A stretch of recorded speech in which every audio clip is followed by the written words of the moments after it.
Jérôme, on est avec toi. Eh oui, ça y est, on a fait les quelques pas qui nous séparaient du clubhouse au début du parcours. À ma gauche, le matériel indispensable. À ma droite, Bruno, qui est indispensable aussi pour nous aujourd'hui, pour ce duplex. Merci de nous accueillir au golf de Saint-Quentin-Ménil. Un golf qui a une belle histoire déjà.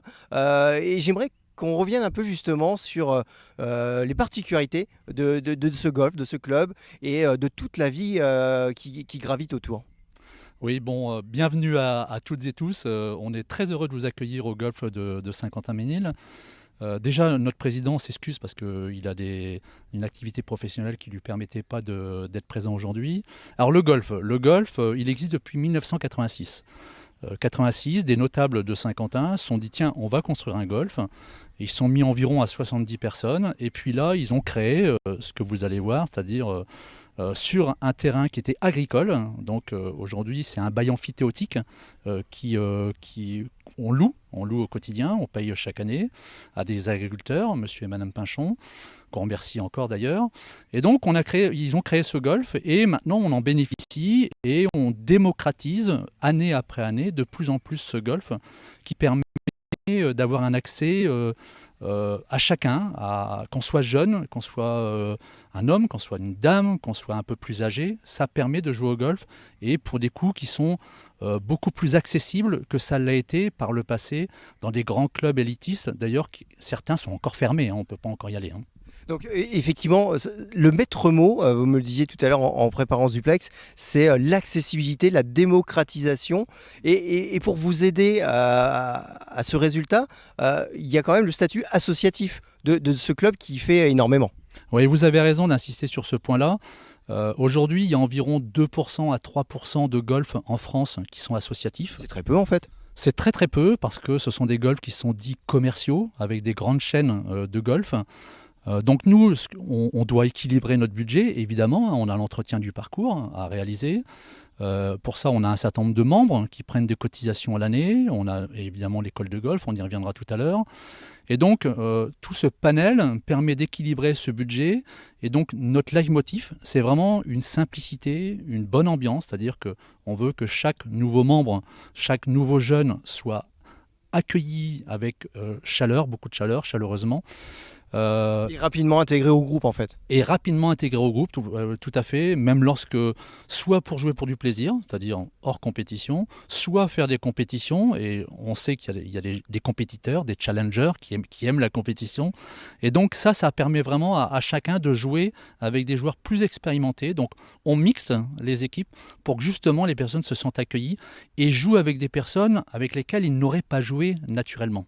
Et en parlant de jeu, justement, là on est au point de départ. Là on est au parc. On dit comment? On dit le trou numéro 1, c'est ça? Alors, j'ai bénéficié tout à l'heure d'un petit tuto de la part de Bruno, mais on va le refaire pour nos amis téléspectateurs. Il y a des termes qui peuvent paraître un peu charabia, un peu techniques. Est-ce que vous pouvez nous aider à décrypter un peu déjà ce panneau? D'accord. Alors déjà, vous êtes sur un parcours 2 fois 9 trous. Donc un parcours de golf, ça se joue sur 18 trous, d'accord? 18 trous qui sont soit avec des contrats des par 3, des par 4, des par 5. C'est-à-dire que chaque trou doit se jouer en 3, 4 ou 5 fois. D'accord, donc là ça veut dire qu'ici il faut le faire en 4 fois. Exactement. D'accord. Là, vous avez un par 4. Donc le trou numéro 1. Et donc pour jouer en 4 fois, vous devez faire environ 300 à 320 mètres. Ah ouais, quand même. C'est-à-dire, vous devez rentrer dans un trou qui fait environ 11 cm de diamètre, une balle que vous envoyez à plus de 300 mètres. Alors, vous n'allez pas le faire en une fois. Oh, ça arrive parfois? Non. D'accord. En 2 fois, très rarement. En 3 fois, ça peut arriver. Et en 4, voire beaucoup plus, C'est souvent la norme. c'est souvent la norme. Surtout pour un débutant. Un J'imagine. débutant, par exemple, au lieu de le faire en 4, il a le droit de le faire en 7. D'accord. 7, c'est déjà un beau score. C'est plutôt pas mal. C'est plutôt pas mal. Alors pour ce faire, bien sûr, on a 18 trous, on a un certain nombre de clubs, vous avez vu le sac de golf tout à l'heure. Bon, on va se rapprocher de lui justement dans quelques instants. Allez, allons-y. Mais avant, je voudrais revenir sur la HCP, c'est handicap, hein, c'est ça? Handicap, oui, tout à fait. Chaque trou est classé par sa difficulté. C'est-à-dire que là, vous avez un handicap 8, qui est plutôt un trou moyen en termes de difficulté. Vous pouvez avoir un handicap 1, ça veut dire que c'est le trou le plus difficile du parcours. Donc il est un petit peu plus loin sur le parcours. Et l'handicap 18, ça veut dire que c'est le trou le plus facile. Ah d'accord, en fait c'est inversement proportionnel à des notes qu'on pourrait avoir en disant 18 c'est la plus forte, la 18 c'est le plus simple. Oui, tout à fait, c'est inversement proportionnel. D'accord, d'accord. Alors en parlant de chiffres, etc., justement, on va rester sur un nombre de clubs. Vous m'avez dit tout à l'heure qu'on peut en avoir un nombre maximum dans son caddie. Voilà, en quelques mots, il y a les fers, il y a les bois, j'ai entendu tout à l'heure le driver, ils ont tous un rôle particulier en fait. Oui, alors c'est pas du snobisme ou c'est pas de la frime d'avoir un maximum de 14 clubs dans le sac. On peut en avoir moins, mais on peut en avoir que 14 maximum. C'est déjà pas mal parce qu'il faut les porter, hein. C'est déjà pas mal. Et du coup, en fonction de la distance que vous souhaitez parcourir, vous allez prendre le club qui sera adapté. Grosso modo, par exemple, là j'ai un fer 9. 9. Donc ce fer 9, il a une certaine ouverture au niveau de sa face. Et avec le fer 9, je vais faire entre 100 et 110 mètres. Alors certains joueurs vont faire 120, d'autres vont faire 90, c'est pas grave. Chaque joueur étalonne la distance par rapport à ses clubs. D'accord ? Et donc s'il me reste jusqu'au green, c'est-à-dire l'endroit où je dois putter et mettre la balle dans ce fameux trou de 11 cm, s'il me reste environ 100 mètres, je vais prendre ce fer 9. D'accord, S'il oui. me reste 130 mètres, je vais prendre Il va pas être adapté. En fait, il faut avoir la connaissance des clubs et de leurs caractéristiques. Exactement, c'est exactement ça. Et par contre, pour les départs, on peut jouer un fer, parce qu'il n'y a pas de norme. Par contre, on peut jouer avec un bois ou avec le driver. Le driver, c'est un club qui permet de faire entre 170 mètres et 250 mètres. Ça, c'est le gros coup de canon. On a vu il y a quelques instants des joueurs qui partaient et qui l'ont utilisé. Effectivement, c'est assez impressionnant. Et quand la balle part, on sent qu'il y a de la puissance, hein. On sait à peu près à combien ça part, une balle comme ça d'ailleurs. Alors ça part à environ 150-160 km/h, un petit peu moins qu'au tennis. Par contre, la balle est très très dure. Et c'est pour ça qu'il y a des règles de sécurité. Il y a des règles de sécurité et on ne doit jamais être devant une personne qui joue, au maximum perpendiculaire à cette personne, ou voire derrière, et on est souvent derrière, même sur le parcours, on n'avance jamais plus que la personne qui joue. Oui, parce qu'on peut imaginer un mauvais coup, la balle qui part de côté et il peut y avoir un accident. Exactement, donc ça il faut être très très vigilant, et on apprend ça bien sûr à nos jeunes, parce que lorsqu'ils vont sur le parcours avec le pro, il faut qu'ils aient ces règles de sécurité, mais aussi à tous les nouveaux, et donc ça fait partie de l'apprentissage, ça fait partie de ce qu'on appelle l'étiquette. Il y a un tas de règles à respecter sur le parcours, et pour respecter le parcours, et pour respecter la sécurité des personnes. Bah, c'est passionnant tout ça. Dites-moi en quelques mots justement sur le respect du parcours et de ce magnifique espace. Il y a un entretien extraordinaire qui est nécessaire, mais on fait attention, on respecte l'environnement. On a souvent entendu parler l'été dernier des golfs arrosés. Ici, vous avez une particularité. Oui, on a une particularité, c'est-à-dire que déjà, bien sûr, on respecte totalement l'environnement, on suit l'ensemble des critères qui sont donnés par le gouvernement et puis les préfectures. Et aujourd'hui, depuis des années, on arrose exclusivement que les greens. Les greens, ça représente environ 4% de la surface du golf. Donc les greens, on est obligé de les arroser, déjà on les arrose le soir, jamais la journée, pour que ça puisse rester. Et puis si on ne sauvait pas un green, il n'y a plus de golf pendant des années. Oui, parce que ça demande un entretien extraordinaire et c'est une véritable moquette, vous me disiez tout à l'heure. C'est exactement, c'est une vraie moquette. Vous auriez une moquette chez vous, et ben c'est exactement ce que vous pourriez avoir. Vous pourriez avoir une balle qui roule sans sauter, sans dévier, ainsi de suite.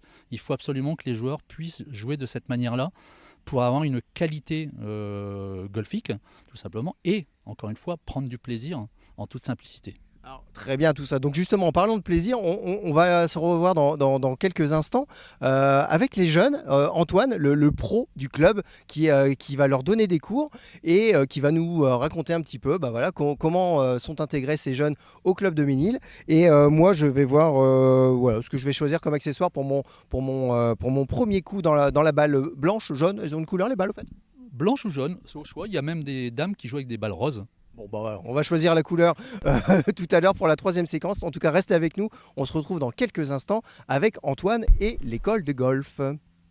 Tiens, d'ailleurs, Jérôme, tu demanderas à ton instructeur, les clubs de golf ont des numéros et à savoir à quoi ça correspond, le numéro 1, le numéro 2, le numéro 3. On découvrira ça tout à l'heure avec toi, d'accord? Ça marche. On Ça reviendra, marche. on reviendra là-dessus tout à l'heure. Alors nous sommes toujours au golf de Saint-Quentin-Ménil et cette fois-ci j'ai rejoint Antoine, Antoine qui est le pro du club et avec qui là en ce moment sont en train de prendre les cours la jeunesse, la relève j'ai envie de dire, c'est un peu ça? C'est ça, tout à fait. Donc bonjour à tous, Antoine Charpentier, je suis professionnel enseignant de golf au sein du club de Saint-Quentin-Ménil. Voilà, et aujourd'hui donc j'accueille les jeunes.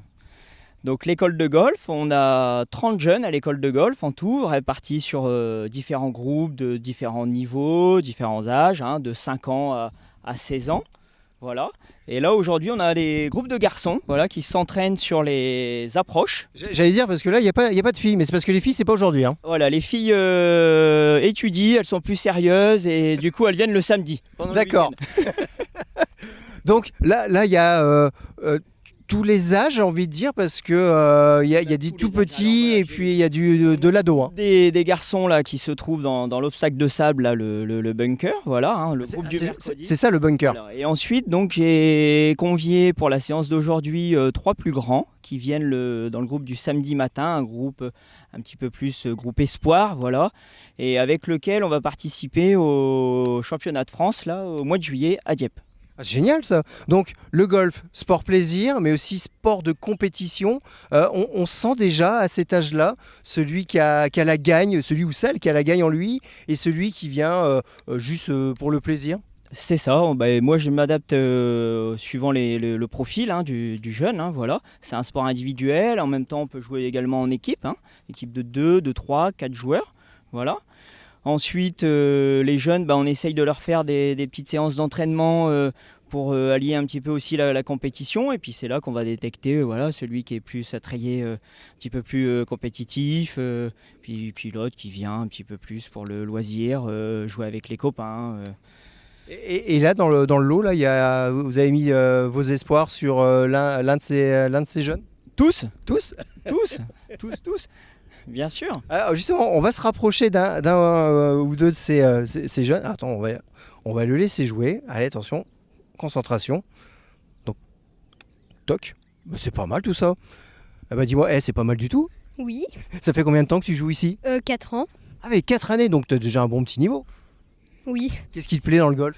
Bah, j'ai commencé le golf. C'était mon grand-père qui faisait du golf avant et j'ai commencé. Alors, C'est lui qui t'a montré, qui t'a initié? Oui. Et t'as accroché? Oui. Bon, et Antoine, il est cool? oui. Oui, de toute façon, attention à ce que tu dis parce qu'il est juste à côté. Alors, c'est quoi l'exercice du jour là? Bah, essayer de mettre la balle dans la zone ou sur le green. Et ça va, tu gères? Oui. Bon, il paraît qu'après, je vais avoir droit à une initiation. Tu crois que je peux essayer de faire quelque chose de sympa? Ouais. Bon, allez, super. Tu m'encourages, c'est sympa. Oh, il te reste plus que 3 balles. Bon, on va te laisser jouer tranquille. Alors, Antoine, là, on est avec les jeunes, mais les cours sont aussi disponibles pour tout le monde, à tout âge. Moi, j'ai appris que j'allais devenir senior dans quelques temps. Si je veux démarrer, je bénéficierai aussi de vos cours. Exactement, voilà. Donc, mais les cours sont ouverts à tout public, hein, bien sûr. Voilà, à tout âge, hein, on va dire de 5 ans à 99 ans. Il n'y a pas de limite. Il n'y a pas de limite. Voilà. Donc quand on est débutant, total, on s'inscrit pour un process de plusieurs heures de cours déjà, parce qu'on n'accède pas après au parcours sans la validation du pro, sans votre validation. Voilà, il faut déjà atteindre un certain niveau pour aller jouer sur le parcours. Voilà. Et on va dire qu'on commence par un petit forfait d'initiation autour de 5 heures, 10 heures, suivant la capacité du joueur, ses motivations également. Si on accroche, c'est forcément, oui. Exactement, voilà. Aussi le fait que si je vais jouer régulièrement ou non. On va dire que pour commencer, il faut jouer deux fois par semaine. Après, c'est comme tout, c'est comme la guitare, j'ai envie de dire. Il faut pas s'arrêter. On va progresser. Bon bah voilà. En tout cas, merci de nous avoir accordé ces quelques instants. On va vous laisser continuer ce cours avec les jeunes. Moi, je reste ici avec Elie parce que dans quelques instants, on va, c'est moi qui vais tenter une initiation. On va essayer au niveau du practice et au niveau du green putting, c'est ça? Putting green, voilà. Le putting green. C'était presque dans l'ordre. Le mini-golf. Ah bah voilà. Bon, ouais, c'est pas du mini-golf, mais on va faire comme si. À tout à l'heure. Merci. Et ben voilà, comme promis, j'ai la petite balle. Bruno a le club et dans quelques instants, je vais être initié. Comment on dit? On est au practice, mais à la frappe de balle, c'est ça? C'est ça, on est au practice, c'est un endroit d'entraînement pour utiliser l'ensemble des clubs du SAC. Et l'objectif, c'est de viser les cibles. Il y a des drapeaux à différentes distances. Et l'objectif, c'est d'être le plus précis possible et le plus régulier possible pour pouvoir aller sur le parcours ensuite. D'accord. C'est un entraînement, c'est aussi peut-être un échauffement peut-être avant de jouer, non? Les deux, mon capitaine. C'était une bonne question, merci de l'avoir posée. Donc voilà, donc oui, c'est un échauffement et c'est un entraînement. De toute façon, on ne va jamais sur le parcours sans être passé par le practice. D'ailleurs, le practice, il est accessible à tout le monde. Ça, c'est important de le préciser, oui. Voilà. Donc le practice, on peut prendre un saut de balle, c'est-à-dire on achète un saut de balle qui vaut environ 2 €. Et n'importe qui, même s'il n'est pas membre, peut venir taper des balles au practice à toute heure de la journée, sans aucun problème. Alors, et s'il n'a pas de club, et que le clubhouse est ouvert, on peut lui prêter un club pour qu'il puisse taper des balles. C'est génial ça, donc on a fini sa journée de bureau, on a envie de décompresser, il fait beau, on se dit allez je vais me défouler, je vais taper la balle, on met sa pièce, on récupère son seau et c'est parti. Exactement, ça permet vraiment de se dire tiens, est-ce que j'ai envie de jouer au golf?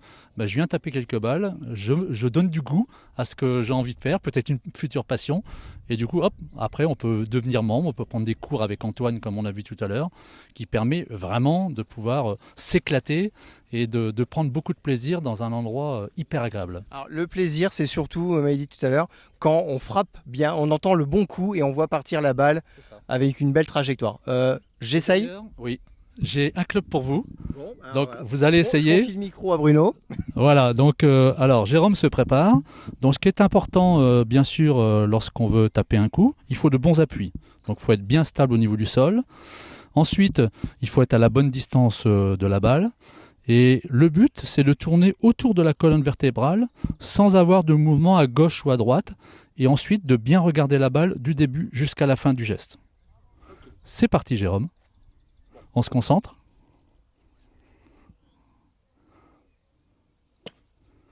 Magnifique. La balle s'est levée. Vous avez entendu, il a tapé un tout petit peu le tapis juste avant, mais c'est plutôt bon signe. Et franchement, c'est un très bon coup. Je pense qu'on va bientôt avoir un nouveau membre. Quelle analyse en tout cas, mais bon, pour info, je me suis juste échauffé deux coups avant. C'est un coup de chance ou il y a quelque chose à travailler là? Non, je pense qu'il y a quelque chose. Il y a quelque chose à travailler et je pense sincèrement que c'est intéressant. En plus, vous êtes bientôt senior. Donc oui, mais merci de me le rappeler une nouvelle fois. Alors, avant d'être senior, on va parler des jeunes, tout en nous rapprochant de l'autre endroit là qui s'appelle j'ai oublié le nom, le green. Le putting green, pardon. Le putting green, voilà.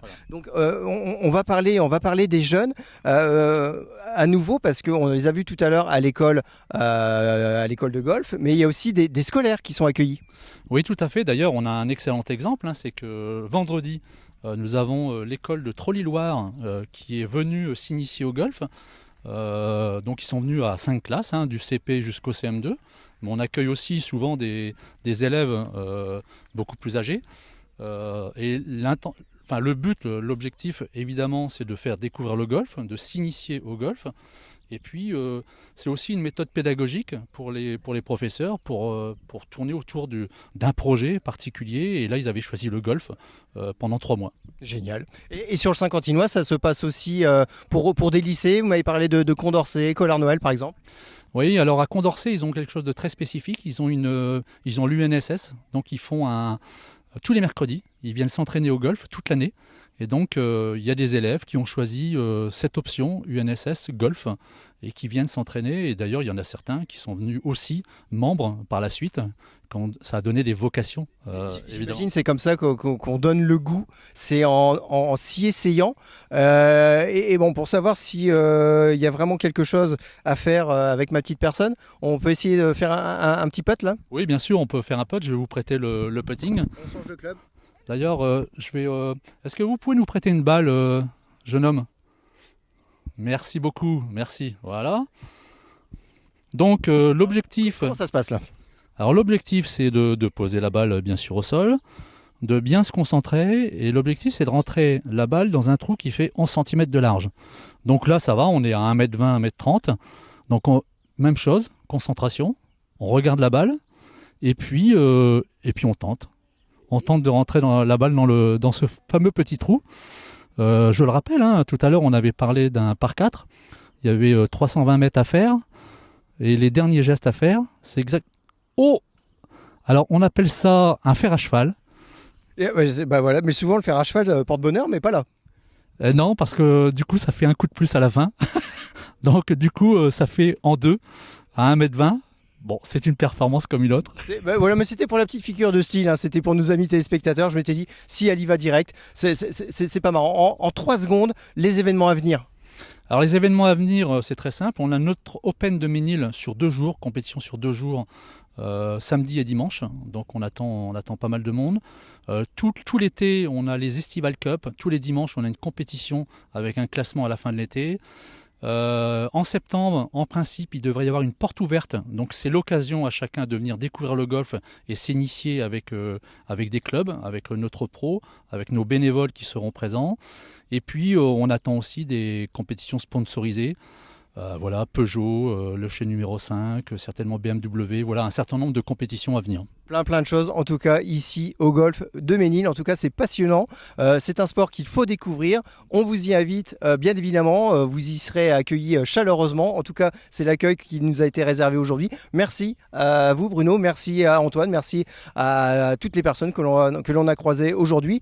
Et puis voilà, on va peut-être faire un petit tour au Clubhouse maintenant. Oui, je pense qu'on va aller prendre un café, voir autre chose pour nous permettre de nous détendre. Voilà, allez, ça c'est en off. À bientôt.